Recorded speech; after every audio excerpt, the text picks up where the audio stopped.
મંત્રી રીવાબા જાડેજા દિવસે ને દિવસે ગુજરાત માટે ખૂબ જાણીતો ચહેરો બની રહ્યા છે।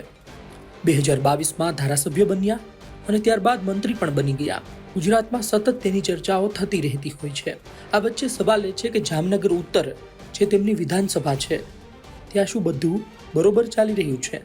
કેમ વિકાસ મુદ્દે એકબીજા પર પ્રહાર થઈ રહ્યા છે? સૌથી પહેલા સાંભળો તમે આ વિડીયો।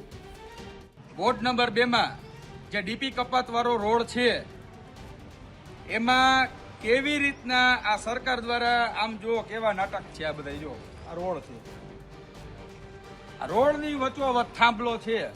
હવે આમાં રોડ બની ગયા પછી કોઈ માણસો ગાડી લઈને આવતું હોય, હોન્ડા લઈને આવતું હોય, 4 વ્હીલ લઈને આવતું હોય, એમાં ભટકાઈને મરી જવાનું। આમાં હાવ આવી રીતના હરામખોરો તમે આવી રીતના હોય।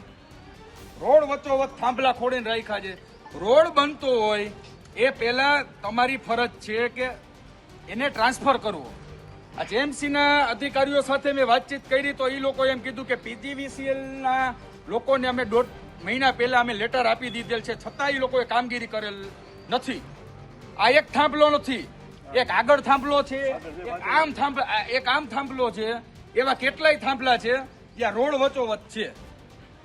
હવે પછી વળી પાછું આ લોકો પીજીવીસીએલ વાળા આ રોડ ખોદશે, વળી થાંભલો કાઢશે, વળી બીજે ક્યાંક નાખશે, એટલે વળી પાછો રોડ આ ખોદેલો રોડ વળી પાછો ને રિપેરિંગ કરવાનો।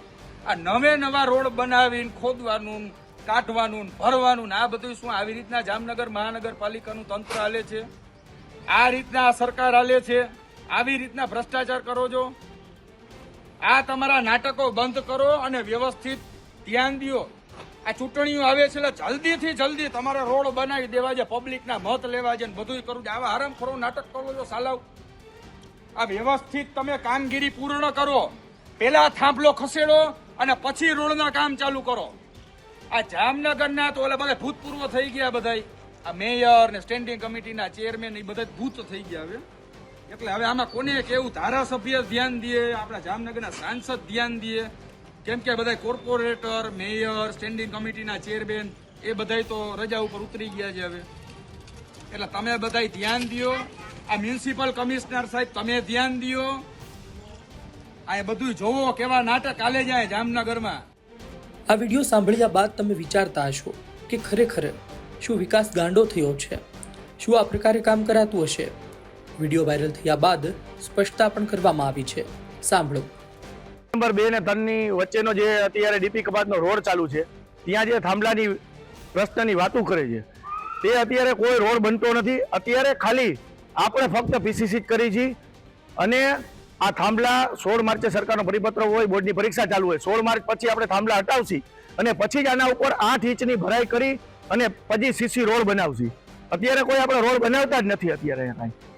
અને જે 2 નંબરમાં જે આ લોકો વિકાસ ગાંડો થયાની વાત કરે છે તે લોકો આંધળા છે, તે લોકોને દેખાતું નથી। વિકાસ ગાંડો નહીં, વિકાસ સારો થયો છે। વોર્ડ નંબર 2 માં અલગ અલગ યોજના હેઠળ સાયન્સ સિટી અહીંયા બની રહ્યું છે, કોર્ટ અહીંયા બની રહી છે, સ્પોર્ટ કોમ્પ્લેક્સ અહીંયા બને છે, અહીંયા આપણે લાઇબ્રેરી બની રહી છે અને અંદાજિત ખાલી 20 કરોડના કામ તો સ્ટ્રોમ વોટરના જ અહીંયા આ વોર્ડ નંબર 2 માં જ થયા છે। રોડ રસ્તાના તો હરેક સોસાયટીમાં રોડ રસ્તા બ્લોકના કામ થયા છે। મંદિરમાં પણ વોર્ડ નંબર 2 ના ધાર્મિક જે છે મંદિરો તેમાં પણ સરકાર દ્વારા ગ્રાન્ટ આપીને અહીંયા કામ કરવામાં આવેલ છે। એટલે વિકાસ ગાંડો નહીં, વિકાસ સારો થયો છે। કેનાલ પણ જે વર્ષોથી રામેશ્વરની કેનાલના પ્રશ્ન હતા તે પણ કેનાલ બની ગઈ છે અને અંદાજિત 300 કરોડ ઉપરના તો ખાલી વોર્ડ નંબર 2 અને 3 ની વચ્ચે વિકાસના જ કામો થયા છે। અને જે આ થાંભલાની વાત કરે, થાંભલો 16 માર્ચ પછી અહીંયાથી હટી જશે, પછી જ અમે ભરાઈ ભરવાના છીએ। 8 ઇંચની આના ઉપર તો ભરાઈ આવશે ને ભરાઈનું કામ અત્યારે બંધ છે। અત્યારે તો ફક્ત ખાલી પીસીસી નું જ કામ ચાલુ છે।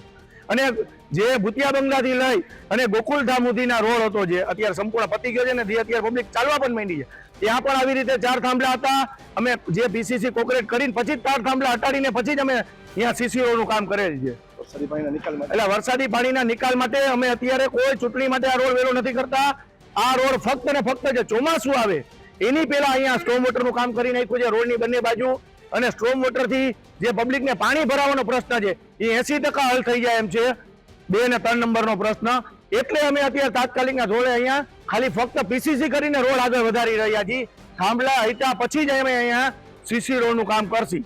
અને જે લોકોને વિકાસ ન દેખાતો હોય તે લોકોને મારું ખાલી એટલું જ કહેવું છે, તે લોકોને ફક્ત આંખમાં પાટા બાંધીને લોકો વિકાસ જોવા નીકળ્યા છે, એટલે ફક્ત વિકાસ એ લોકોને દેખાતો નથી.